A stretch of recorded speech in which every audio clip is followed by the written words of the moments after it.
Hey guys, I'm Ben. And I'm Tommy. And we are Been Talking Games. And today we are going to be talking about a game that I'd be surprised if a lot of you have heard of. We're actually going to be talking about Attika. Attika. There you go. Yes. We can go over a brief rules explanation. I don't think it's... Yeah. I didn't know anything about the game before I first played it, so it might be helpful just to give people an idea of, what the game consists of. So, sure. Yeah. So you have kind of a modular board based on your player count, and for each player there is a temple kind of on their side. Mm-hmm. The objective of the game is to either connect both of the temples, or two temples, with your pieces, your buildings, or get all your buildings out. And the buildings are just represented by these little chits that you're placing on the board. There are like placement rules where you can get bonuses if you place certain ways. And then there are also things where you can get extra bonuses by depleting a pile of your buildings. That's pretty much it. It's really a simple game. During your turn, you can either draw two buildings or you can build three buildings that you have previously drawn. Yeah. And there's kind of a little bit more in there, but really that's it. Yeah. When I first played this game, I thought of it maybe as like a Civ building game. You have these different tech trees as you're going from one, but it's not. He put it in very simple terms. The next time we played, and it really opened my eyes. It's an abstract game. It is. It is very much an abstract game where you are vying for control, building these very, as you said, abstract networks on the board, trying to gain the bonuses from doing such. And once you look at it that way, it definitely puts the game into a different perspective. Yeah, I would think so. I don't think I ever looked at this as anything other than what it was. Mm-hmm. When I acquired this, I didn't really...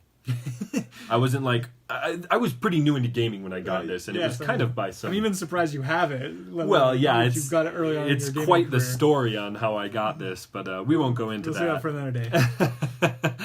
But when I got this, I was starting my gamingness, dumbly-ing.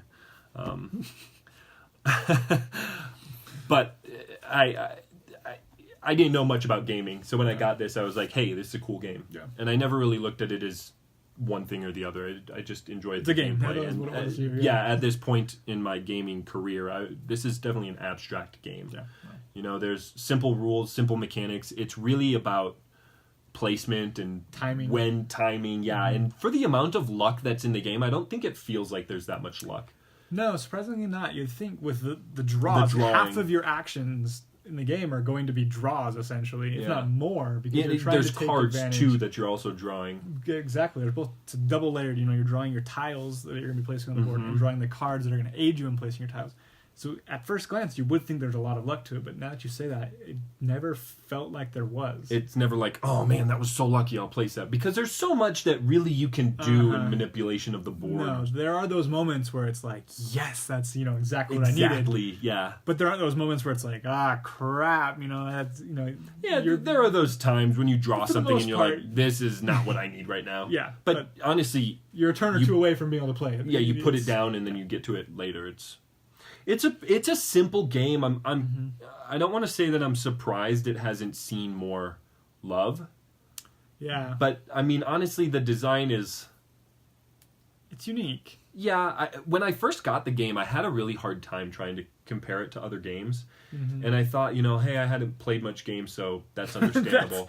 But I mean, as I've progressed in gaming, I really can't find anything else like it. When you deplete a pile, you get a new tile to place to expand the board.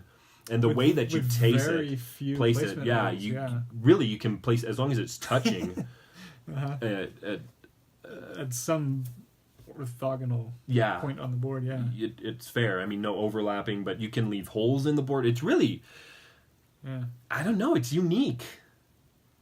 Yeah. Speechless. Yeah, that's how good it is. Go and buy it now. I enjoyed it. Like I said, it was something I had no idea even existed before I saw it in his collection.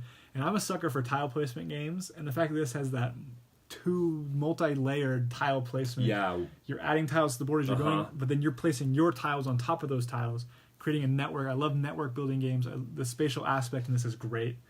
as you're vying for the different spots on the board that provide you resources that at times feel very tight and at times don't. But all that within the simple choices of either drawing more buildings or cards or building buildings. Like it sounds like you're regarding this game higher than I thought you actually liked it.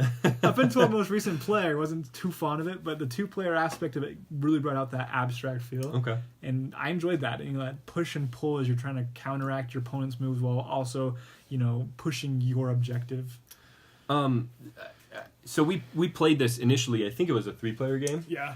And you did not like that as much? I feel like it felt like one player was either benefiting or playing to the detriment of the other player. Like they had to block somebody else in order for them to not win. Yeah, like if they didn't block player A, player B... Like a game of chicken, almost like, I'm not going to do it, you'll have to do it kind of thing. It's like, well, this is most beneficial to me, despite this maybe being beneficial to us. I like games like that, though, because, a lot of that... First of all, a lot of that is turn order, right? You can really get screwed over by a player that's really being dominant the whole game, and it comes to you, and the player before you didn't do anything purposefully so that you would have to do something. And I kind of like games like that, but I don't think that this game is ever to the point where you have like an overly dominant player that's like, block. What are you doing? Come on, I can't do everything. No, a lot of it's going to come down to maybe just the luck of the draw. Maybe one player gets a quick start. And they might. But I think you can catch up. Yeah, it's just a matter of time before your luck turns or you make a move that counteracts what they're doing and sets them back half a step, and now you're on even playing field. But it's a great game. Like I said, it's simple. It's said with a disgusted look on his face. It's simple, but you have added layers of depth. It's an abstract. I'm not a huge fan of abstracts, and so the fact that there is a Euro-y theme to it, as you're collecting resources and it looks like buildings. A Euro. Yes, it does. Like I said, when I first saw it, I was like, "Oh, it's a Civ game." Like, let's build out our civilization. This is and the temples aren't even yours. Like, there's no ownership. It's just a board that you're, adding your pieces to. I really like the different mechanics and how they play together in the game, especially the building. Okay, so basically in the game, you are building this path. You're trying to connect the temples, more or less. Yeah. And then it gets to a point where everybody stops doing that, and they just try to get their buildings out as quickly as possible. But while you're doing that, you can also, like, let's say I place my first one directly adjacent to this temple. I can then place my second one directly adjacent to the other temple, and then just try to meet in the middle. But every time I place a building away from my starting city, I have to play an extra card for each other city that I have. And I think that's a really cool aspect of the game. Like, it gives you that freedom, but at a cost. So you can plan for that if you need to, like, stock up on cards and then be like, well, I need to separate. May not be the most efficient way to approach the game initially, but if you can make it work, more power to you. Like, it's that added option within a very simple game. I do enjoy the replayability, and I don't want to say that it's amazing, because the game is essentially the same every time. You have different tiles, and the different tiles have different resources, and that's really what's going to determine the game. The order in which you get your buildings will differentiate. But for the most part, I mean, I like that differentiation. Not every time am I going to start with this one, because I might not have the capability of doing that right away. Like this game, the streets require 5 separate resources, and I was the first player, and there was a spot, and I was like, I'm going to put my street out right away. Easy way to get my street out, and then the way that you build things, you get stuff for free. I was like, I'll just get my streets out, and you can get little tokens when you connect specific groupings. I like that some turns feel very easy and scripted. You have the multiple buildings that you can place down real quick, boom, boom, boom, for free. Yeah, okay. But then there are other turns where you are analyzing the board, saying, if I build there, that costs me A, B, and C resources. But if I go here, then I'm setting myself up potentially to open up and, make a breakthrough there, try to get to their side. So it's a nice ebb and flow between, making those tough decisions and then, feeling like you had a good big move that you were anticipating and looking forward to. I don't think that the game is ever like, oh man, you destroyed.